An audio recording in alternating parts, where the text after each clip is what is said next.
Speaker Pelosi has asked retired Lieutenant General Russell Honore to lead an immediate review of Capitol security in light of the attack.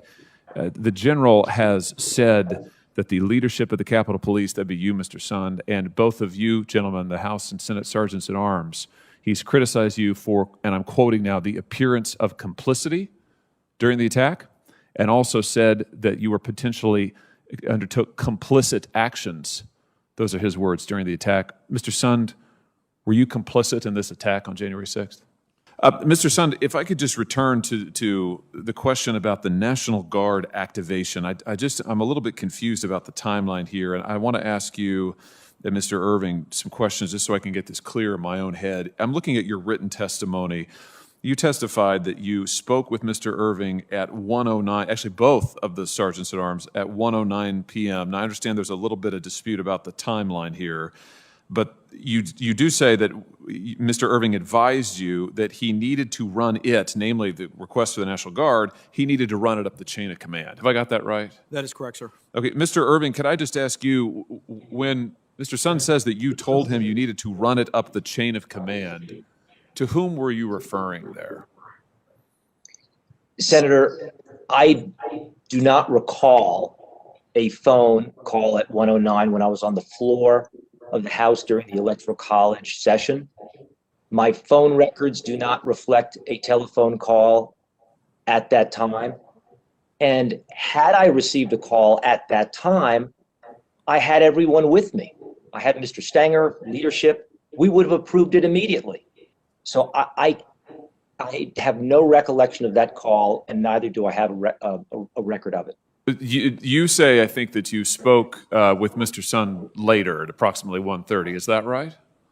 That is correct, after I left the floor. And on that call, he had indicated to me that conditions were deteriorating and that he might be making a request at a later time. Okay, and did you then say that you needed to run it up the chain of command, or words to that effect? No, not to my recollection. I notified leadership and I went to Michael Stanger's office to receive updates from Mr. Sund as to conditions outside and to determine whether he needed to make a request or not. And when the request was made, shortly after 2, we approved it. And when you say we, who's we? We approved it. I was in Michael Stanger's office, so next to Mr. Stanger. And so you did not consult congressional leadership. You weren't waiting at any point for input from congressional leadership. Is that your testimony, Mr. Irving? Have I got that right? Yes, I advised them, as we would do with many security protocols. But you weren't waiting for them at any point. There was no delay, you're saying, in getting National Guard requests, because you didn't at any point actually wait for the input of the Speaker or the Majority Leader or anybody else. No, absolutely not. Mr. Sund, is that your recollection? My recollection was at 1:09, while I was sitting in the command center watching things rapidly deteriorate, I made a phone call. The phone call was made in the presence of, I believe, both my assistant chiefs and possibly my general counsel, at which time I made the initial request that we need to activate the National Guard. The situation's bad on the West Front. I followed up at 1:22 to check on the status of the request. Okay. One of the things I'm trying to get clear on here is who would constitute the chain of command. Now, it sounds like Mr. Irving is saying that he actually never made that statement and he didn't consult anybody else. I mean, my understanding is from the statute, 2 U.S.C. Chapter 29, Section 1970, that in an emergency situation, I would think that this would qualify, that the Capitol Police Board does not have to consult with members of the Senate or House leadership in order to make a request for deployment of the National Guard or a request of other executive departments and executive agencies. So it would seem strange to me that there was any talk about a chain of command that would involve anybody other than the Capitol Police Board, given the statute. But there seems to be some confusion about the basic facts and who asked for what when. Let me just ask you this, Mr. Sund. On Monday, January the 4th, you've testified that you approached the House and Senate Sergeant at Arms to request the assistance of the National Guard, and Mr. Irving stated that he was concerned about the optics of having the Guard deployed. Is that right? Am I remembering that correctly? That is correct, sir. On the 4th, it actually wasn't a phone call. It was an in-person visit over to his office where I went in and requested the National Guard. And Mr. Irving, could you just clarify when you use the term optics, and maybe your recollection is you didn't, so maybe you could speak to that. Did you talk about being concerned about the optics of the National Guard? And then could you just elaborate on what you meant by that? Again, this is Monday, January the 4th now. Yeah, on Monday, January the 4th, Senator, safety was always the deciding factor in making security plans. And the issue on the table was whether the intelligence warranted troops at the Capitol. And the conversation with Mr. Sun was not, I did not take it as a request. He was merely informing me that he had received an offer from the National Guard. And then when we included Mr. Stanger, the three of us discussed the specific issue as to whether the intelligence warranted the troops. And the answer was no. It was a collective answer, no. And then Mr. Stanger put forth his recommendation to have them on standby. And my recollection was Mr. Sun was very satisfied with that. In fact, he briefed the following day that he was satisfied, and I heard no concern anytime thereafter. Were you concerned, this use of the word optics, the appearance, what it would look like to have the Guard, this is what Mr. Sun has testified was a concern on January 4th, that there was a reluctance to request assistance because of the appearance. Was there something that you were, what's the appearance that you were concerned about, Mr. Irving, if indeed you were? Were you concerned that having the Guard present would look like it was too militarized? Were you concerned about the criticism of the Guard being deployed in Washington during rioting earlier this summer, the summer of 2020? Would just give us some insight into your thinking there as you recall it. Senator, I was not concerned about appearance whatsoever. It was all about safety and security. Any reference would have been related to appropriate use of force, display of force, and ultimately the question on the table when we look to any security asset is, does the intelligence warrant it? Is the security plan matched with the intelligence? And again, the collective answer was yes. Mr. Chairman, could I just ask one final question? Yes. Thank you, Madam Chair. Thank you. Speaker Pelosi has asked retired Lieutenant General Russell Honore to lead an immediate review of Capitol security in light of the attack. The general has said that the leadership of the Capitol Police, that'd be you, Mr. Sun, and both of you, gentlemen, the House and Senate Sergeants at Arms, he's criticized you for, and I'm quoting now, the appearance of complicity during the attack, and also said that you were potentially undertook complicit actions. Those are his words during the attack. Mr. Sun, were you complicit in this attack on January 6th? Absolutely not, sir. I've heard those comments as well, and I think it's disrespectful to myself and to the members of the Capitol Police Department. Mr. Stinger, were you complicit in the attacks on January 6th?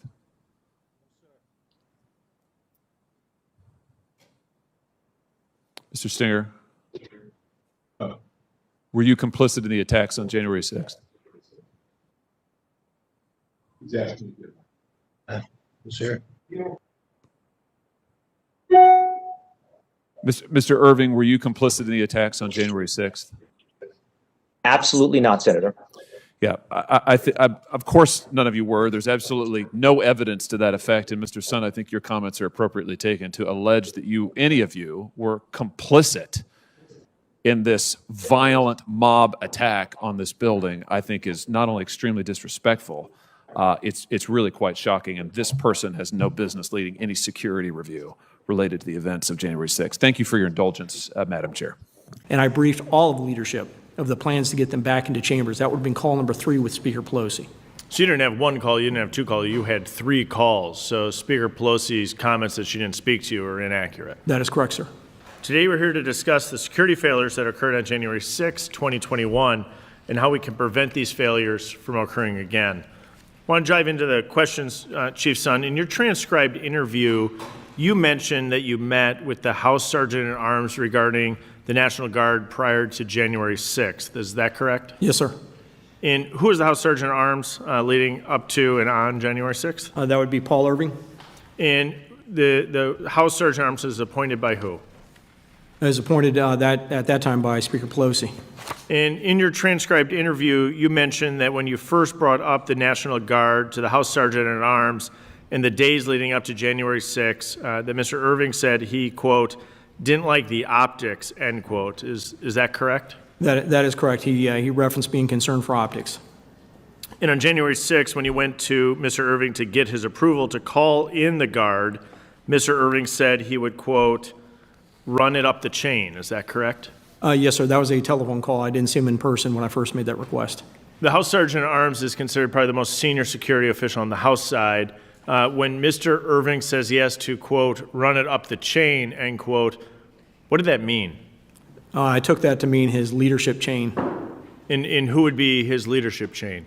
It would If he's functionally the most senior security official on the House side, correct? That's his title. That's part of the title, the senior law enforcement official for the House of Representatives. But he would have been referring to the leadership team that goes up to Speaker Pelosi. So the political leadership team, meaning elected officials, not another security official, is that your That understanding? is correct, sir. He's the top security official for the House. So running up the chain would most likely, in your opinion, is through the Speaker's office and possibly to Speaker Pelosi? That would be where it ends, yes. Okay, so let's park that there, and then let's jump to a second set here. In a press conference on January 7th, Speaker Pelosi called for your resignation on national television. Speaker Pelosi also stated that she had not talked to you since the initial breach of the Capitol.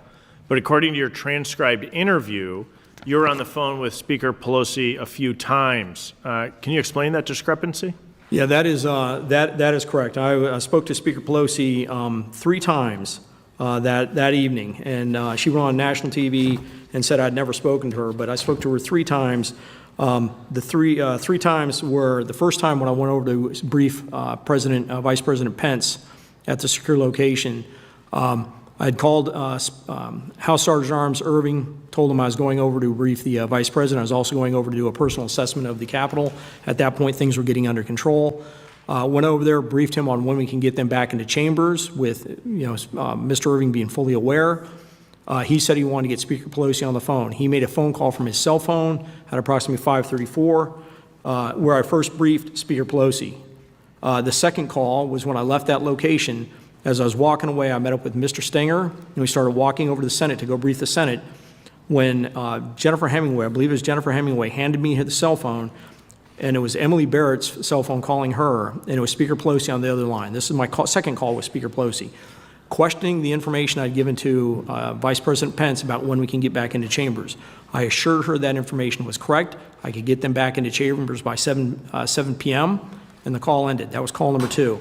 Call number 3 was 6:25 p.m. I was over at the Senate from the secure location, from where the Senate had been sequestered, and on a cell phone using Robert Karam's cell phone, they dialed leadership, who was over off-site at a secure location, and I briefed all of leadership of the plans to get them back into chambers. That would have been call number 3 with Speaker Pelosi. So you didn't have 1 call, you didn't have 2 calls, you had 3 calls. So Speaker Pelosi's comments that she didn't speak to you are inaccurate. That is correct, sir. Let me shift gears and go back as it relates to the optics of bringing people up to Capitol Hill and running things up the chain of command, ultimately to the Speaker's office. Do you think Speaker Pelosi's office or Speaker Pelosi herself politicized Capitol security? I have no idea on that, sir. Okay. Any other clarifications you'd like to make as it relates to Speaker Pelosi's comments that you didn't speak to her? I just, wish she had considered that, wish she had considered some of the stuff that I've faced and the efforts I went through to bring in the outside resources on that day before she called for my resignation. I want to go back to your recollections in the transcribed interview of Mr. Irving. He said that on January 6th, the initial statement about the guard occurred on a phone call. You noted it's in his office, which is correct. Can you repeat the question, sir? Just so Yeah, no, absolutely. Mr. Irving said that on January 6th, the initial statement about the guard occurred on a phone call. You contend that you went into his office to discuss the guard. On January 6th? Yes. No, sir. I was in the command center on January 6th when we became under attack at 12:53. Okay. I was there for several hours until I left at approximately 5 p.m. to go see the Vice President and go check on the Capitol. Thank you. On January 6th, Mr. Irving said that when you called and asked his permission to ask for the guard, he gave you permission. Is that correct? That is false. I think if you look at his testimony, he says when I first called him, I want to, just for clarification, at 2 o'clock, because I think his testimony is before I was saying I might be needing the National Guard. That is absolutely not true. When I first called at 12:58, I absolutely said we need the Guard now. I think my response was, I think we're getting our asses handed to us. And so, no, it wasn't correct that he gave me approval on the first call. So when comparing your transcribed interview with the January 6th committee and the transcribed interview of Mr. Irving, there seems to be some pretty big discrepancies in the timeline of events and how they happen. Can you explain the discrepancies? Maybe there's problems with recollection. The one thing I'd say is when you think there's discrepancies, realize that Congress did try and change the law to correct those discrepancies in the sense of they changed the law, giving the chief the authority now. So obviously they agree with my position. Well, I thank you for being here, Mr. Sun. And we really are working as chair of the full committee to depoliticize Capitol Police. I remain concerned that under the previous Congress, under the previous Speaker, Capitol Police was politicized, and we're working to depoliticize the security apparatus on Capitol Hill. With that, I yield back.